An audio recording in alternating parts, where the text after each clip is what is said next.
There's a lot of confusion about these Trump cases in New York. People are confusing too. They're confusing the reasons behind them. And they're also missing what is the most likely outcome in this alleged hush money case. And I'm going to tell you what that conclusion is more likely to be.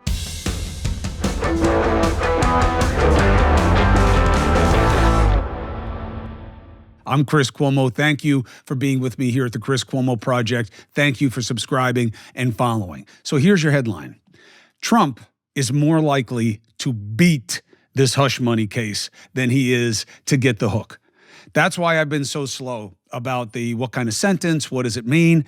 I'm not seeing it, okay? Now, people are confused, so let's remove the confusion. You have Tish James, the AG of New York State, and you have Alvin Bragg, okay, who is the Manhattan District Attorney, okay? These are different people. They brought different cases. Now, they may both be painted with the same brush of political ambition and perhaps animus here as motivation for bringing those cases. But the New York case should not be this cross-thatch of these two things. They're very different cases. Now, again, you may lump them into the same political pile of dung, but Tish James wanted to be governor, campaigned on going after Trump, went after Trump with a case that seems to make the former president an example of an industry standard that is almost never observed, let alone investigated, let alone punished, okay?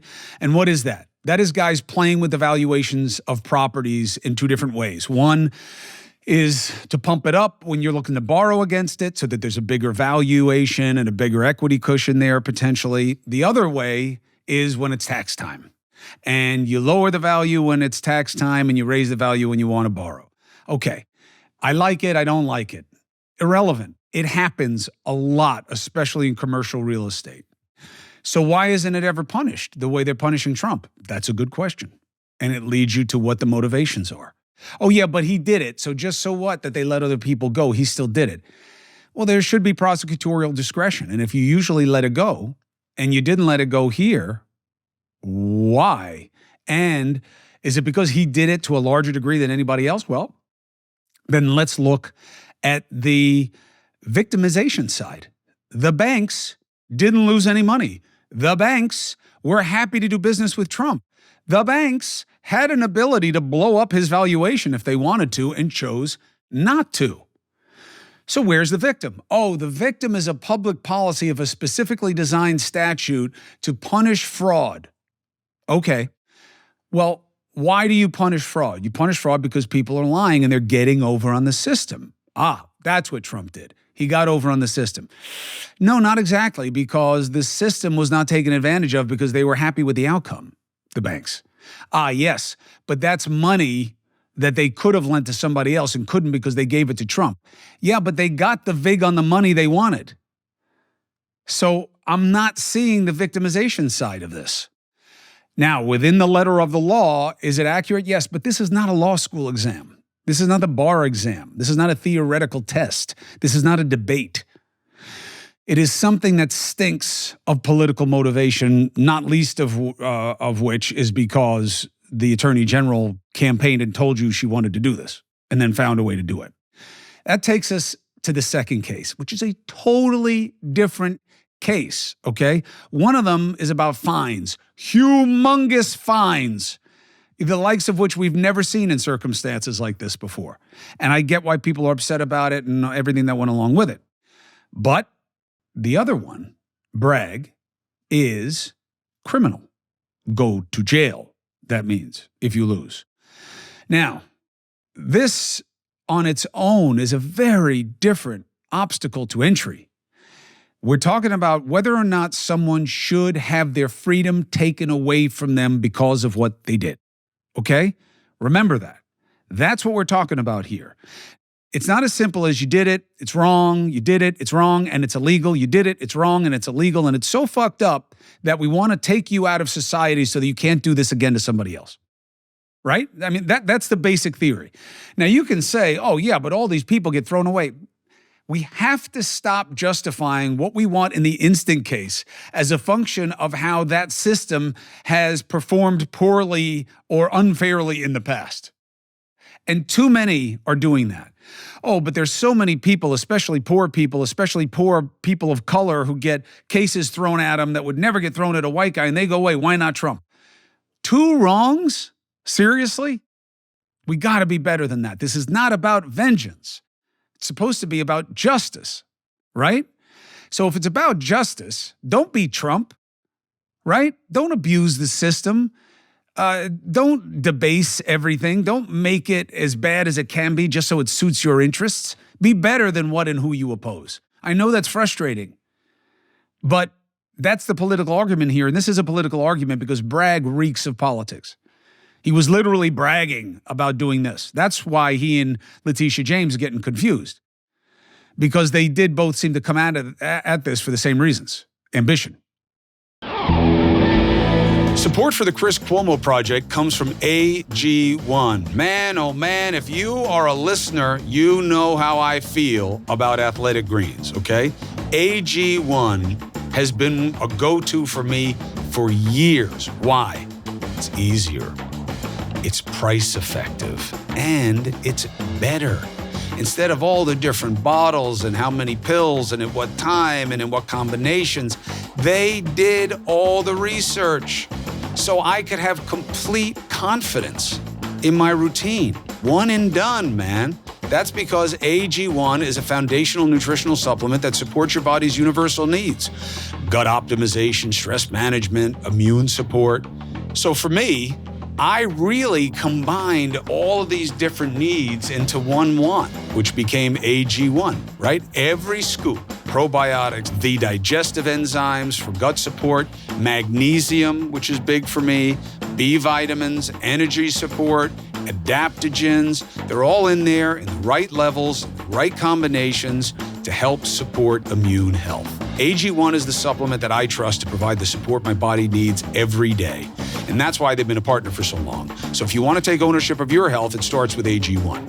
If you try AG1, you're going to get a free 1-year supply of vitamin D3K2, and you're going to get 5 free AG1 travel packs. And that's just with the first purchase. So go to drinkag1.com/CCP. drinkag1.com/CCP. Check it out. Support for the Chris Cuomo Project comes from Cozy Earth. Let me tell you, bedding matters. And this isn't just me telling you this.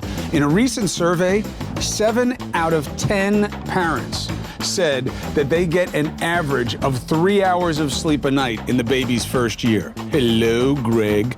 Now, mommies need quality sleep, and bedding will matter. There are other variables, but here's one that you can control, okay?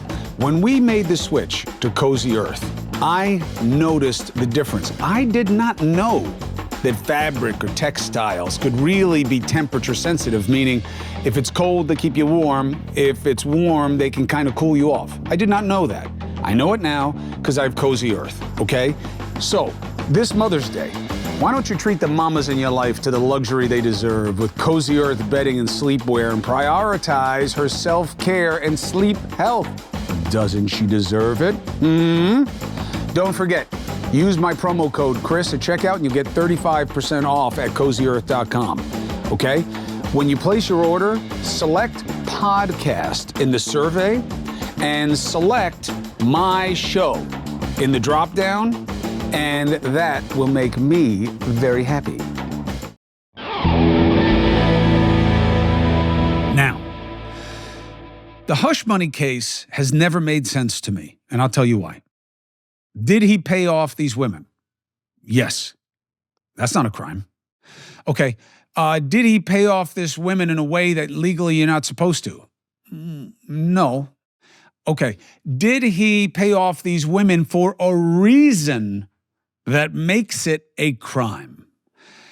Maybe. And this is such a sticky wicket, because under the law, you can have multiple reasons to do something and get punished for one among others. Meaning, why did you pay off the women?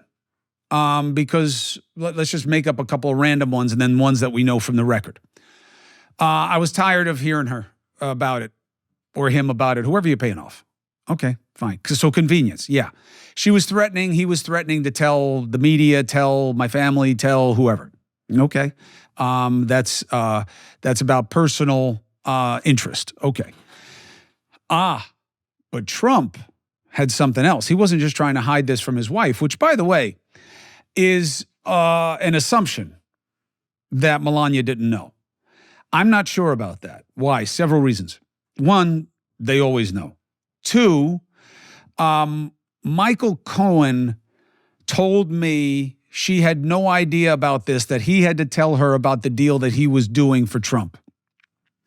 Michael Cohen is also a liar who would later say she absolutely knew about all of it and she was part of the discussions about it. Now, the problem with him is that he's a liar. The good part about him changing the story is that the second one makes a lot more sense. Okay?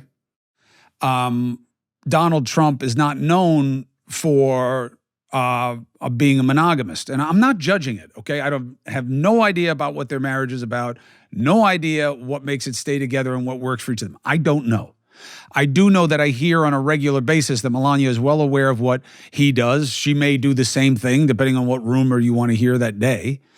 And whatever it is, they're still together, okay? So to me, it's like, I'm not in that game. Too many of us want to be in the let's judge other people by standards we don't follow ourselves. It's not my thing. So I don't know that Melania didn't know, so I don't know that he did this deal to keep it from Melania. Did he do this deal to keep it from you for the campaign's purposes? Now, an interesting counter to that is, because but for him paying off Stormy Daniels and whoever the other woman is, who I always forget, but that's probably a good thing because she probably doesn't want to be known for just this, you would have thought that he was a man of high moral standing. It kind of doesn't make sense if you think about it. Everybody knew what kind of guy he was before this. So, yeah, you learned about this and you learned about more things after it, but this wasn't a game changer about Trump, was it? So what makes it a crime? What makes it a crime is this being a fugazi campaign contribution by Michael Cohen, and that it was done for political purposes and it wasn't recorded the right way. So the 34 counts is not 34 deals. It's not 34 women. It's not 34 even independent acts. It's all the different iterations of the single act, which is why I believe that this was at best, I would argue it's not a crime. I would argue if it is a crime, it's a misdemeanor, and that they boosted it up with all these different counts and things to make it a felony. And I think that this is a really weak case. Now, what supports me in that? The feds passed on it. Oh, they don't have the same laws. Yes, they do. Most election law is federal. Oh, well, but there are parallel state laws. Yeah, but they passed. Which, by the way, a lot of you Trumpers and anti-system people, how come you never say anything about that? You only talk about what the feds do. You don't talk about what they decided not to do. Okay? If there's some deep state and Biden pulling the strings and all this other stuff to fuck Trump at every turn, how come they didn't bring this case? Food for thought, right? Now, I think he beats the case. Why? I find it hard to believe everyone's saying that you can't get a fair jury in New York because everybody hates Trump. I don't believe that. I have more faith in all of us, let alone people in New York. I think people can do that. And I think we're exaggerating how much politics means to people. This is different than somebody hearing that you kicked a puppy. Okay, this is politics. Politics is dirty. People have low estimations of everybody in politics. Maybe more so with Trump, maybe, but I think New Yorkers are sophisticated people, used to having strong feelings, and I think they can be fair. That said, unlike what everybody is saying, which is he can't get a fair trial, they're going to railroad him, I see it the other way. I think that it is highly unlikely that you get an entire jury to see this the prosecutor's way. There's so many holes in it that I can easily foresee one or two people saying, you know what? I don't like that he did it. I don't like it morally. I don't like how he did it. I think Cohen is a dirtbag, and I think it was all shady and dirty.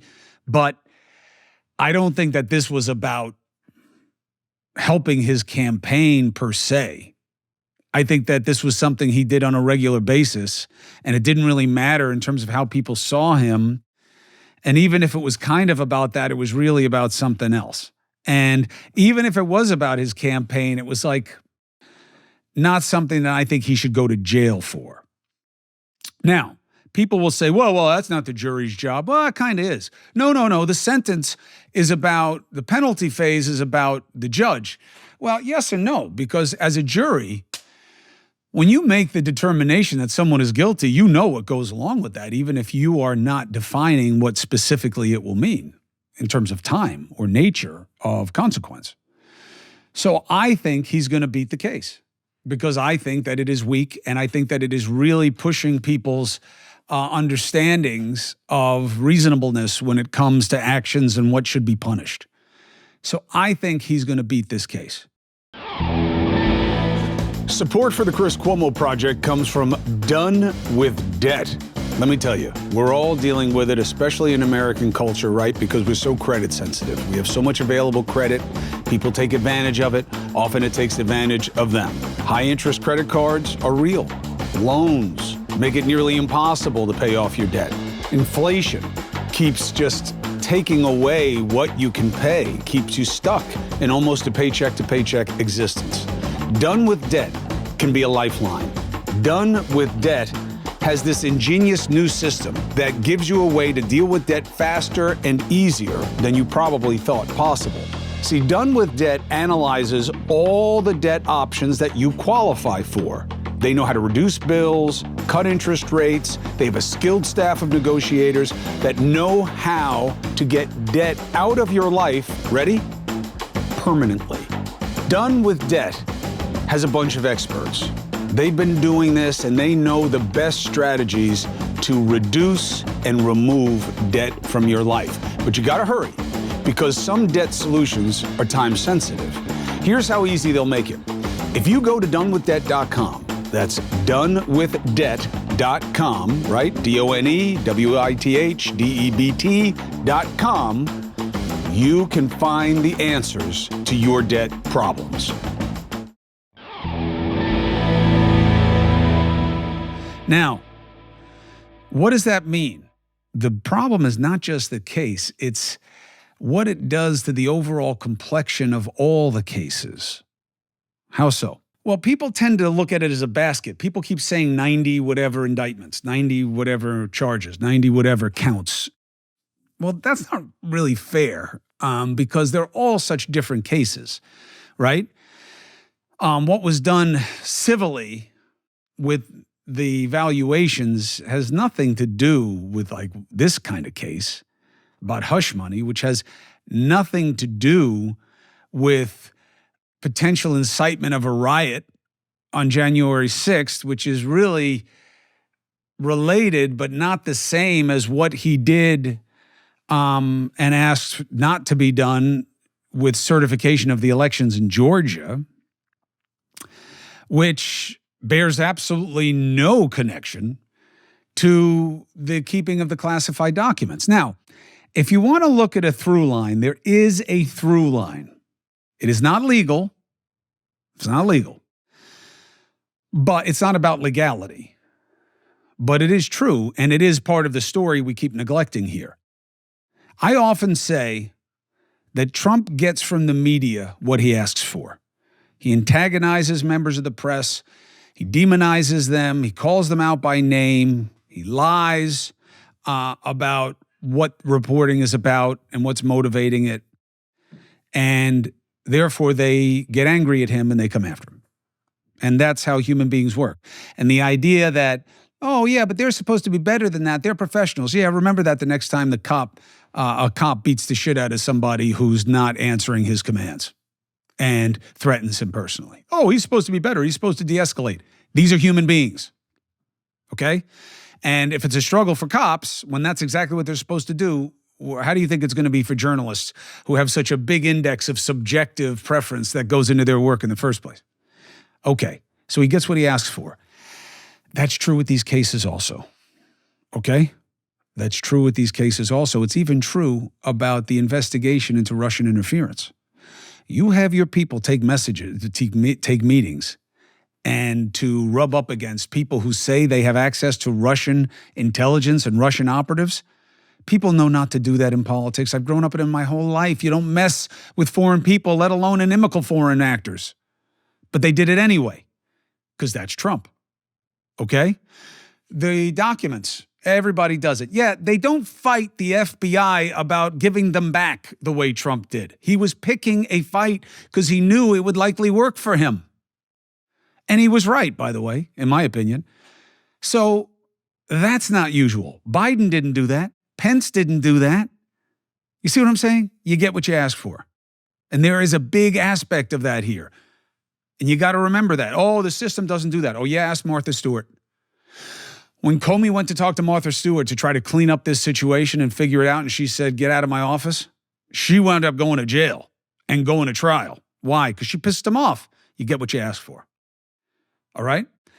You make phone calls to state officials asking them to change the vote count, you're asking for trouble. You tell a group of angry people to go down to the Capitol and say a lot of really ugly and incendiary things, you're asking for trouble.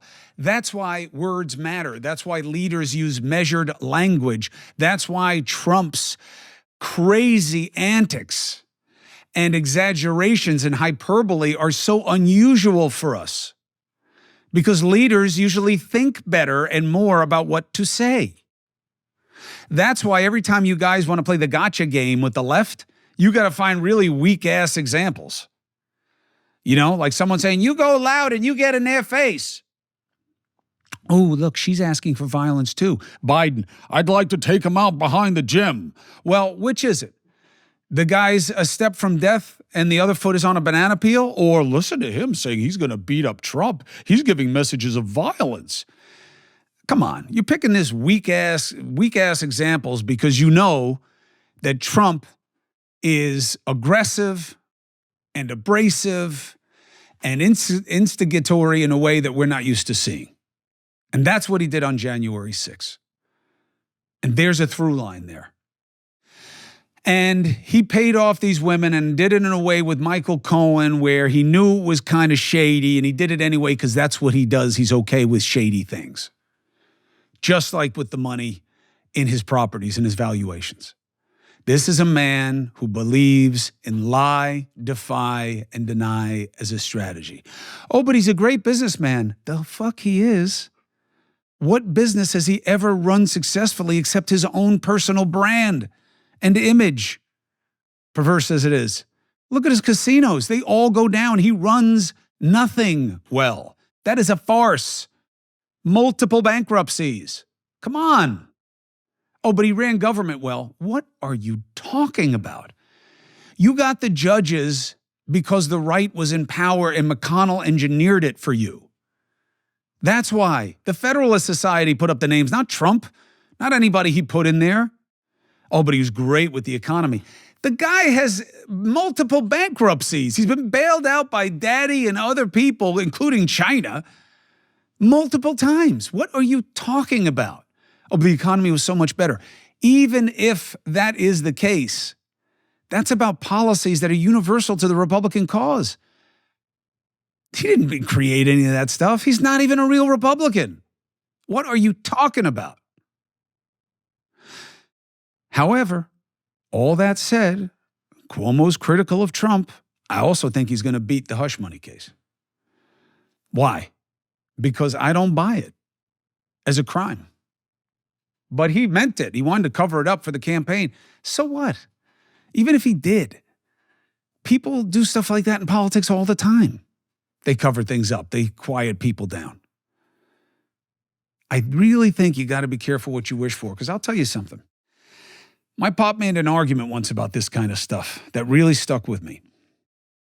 He was talking about why you got to keep your religion out of your policies. And he was talking about reproductive rights, which was only called abortion at the time.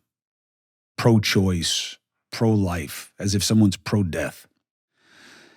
Well, a lot of people are pro-death. You know, one of the big inconsistencies when it comes to pro-life policies is that people were pro-life in terms of anti-abortion, and pro-death penalty, which never made any sense to me. And I argued that with my first boss, and he actually changed his position. So here, when you put your faith onto people, right now, you have the largest index of Christians than you're ever going to have, right? That you're ever going to have.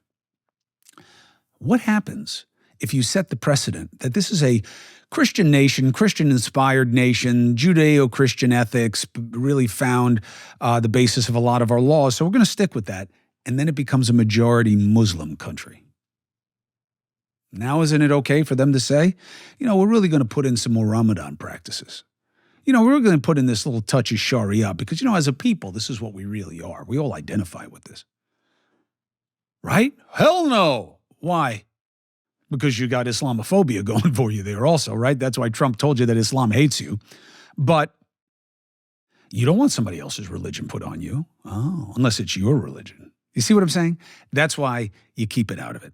And similarly, you don't want your own political animus to work for you in a moment, but then be turned back on you.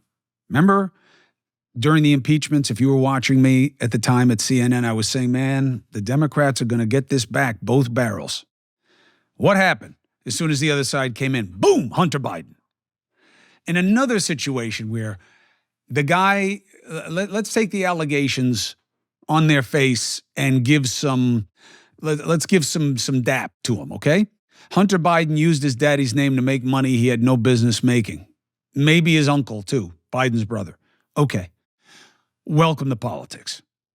Okay? Welcome to politics. I'm one of the only guys I know who didn't get rich when their family was in power. Okay? People do it all the time, right, wrong, good, bad, whatever judgments you want to have. It happens. So for you to go all in punishing it in one place, when you turn a blind eye or even participate in it other ways, it's a bad look and makes for a bad system. And that's how I see this hush money case with Trump. This is something that people do, that they're allowed to do. This was not about manipulating the impression of him and his campaign in a material way. Everybody thought he was a dirtbag before this, and they would have plenty of reason to think he was a dirtbag after this. You see what I'm saying? I believe that one or more jurors will agree with that proposition. And they'll think that this is just too much for too little. And he is going to win this case, and it's going to influence the perception of other cases that matter a lot more. And why Trump, man? Why Trump? Why are they abusing the system like this? They must be because Trump, you get what you asked for. You refuse to deal with the feds and won't give them documents that aren't yours. You make phone calls to state officials to try to rig the outcome of an election. You tell people to get really angry and go down to the Capitol where they're certifying the votes, and you give weight to ugly notions like hanging Pence and all these other stupid things that those people believe Trump wanted, whether they were right or wrong. They thought it for a reason, right?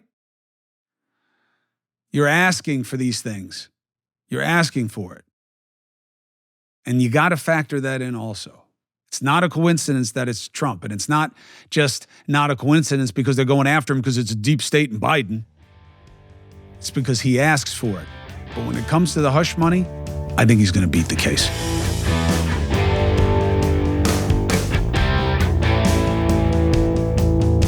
Thank you very much for subscribing and following here at the Chris Cuomo Project. Appreciate you here. If you want it ad-free, go to the Substack. You'll also get my long COVID journey. I know long COVID is now a thing. It has been for a while, and it's going to get worse or at least get deeper in terms of our understanding. And I'll see you at News Nation every weekday night, 8 p. and 11 p. Eastern. And you know what I want? You want to make politics better? Leave the parties, be an independent, be a critical thinking free agent, and go get your free agent gear so you can wear your independence.